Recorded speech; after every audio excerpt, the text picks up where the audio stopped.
ó mà ṣe o, àwọn agbébọn pa kábíyèsí kan nípínlẹ̀ Ondo.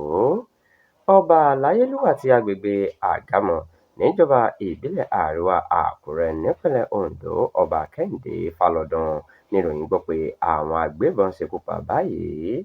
Ìròyìn jẹ́ kó di mímọ̀ pé ọjọ́rú Wẹ́sídẹ̀ẹ́ ọ̀sẹ̀ yìí, ìyẹn ọjọ́ 18 oṣù kejì, ni wọ́n rán Ọba Fálọdún sọ́run àrèmábọ̀ nígbà tí kò fẹ́ gbà kí wọ́n jí gbé. Ẹnìkan tí ìṣẹ̀lẹ̀ náà ṣojú rẹ̀ ṣàlàyé pé ṣe ni àwọn agbébọn tí wọ́n tó 10 ya bo ààfin kábíyèsí yìí láti jí gbé, ṣùgbọ́n ṣe ni kábíyèsí fárígá.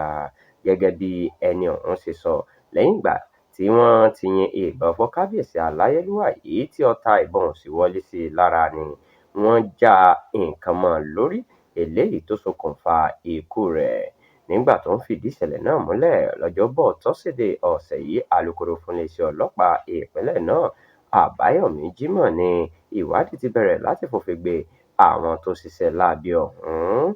Ó ní kété tí wọ́n gba ìpè ìṣẹ̀lẹ̀ yìí ní DPO ọlọ́pàá àti àwọn ẹ̀ka míì níléeṣẹ́ ọlọ́pàá pẹ̀lú àjọṣepọ̀ àwọn àjọ ẹ̀ṣọ́ aláàbò bíi àtúnlùṣe Security, àwọn ọdẹ ìbílẹ̀ àti àjọ Àmọ̀tẹ́kùn ti bẹ̀rẹ̀ iṣẹ́ ní wàràǹṣeṣà láti fòfin gbé àwọn afurasí náà.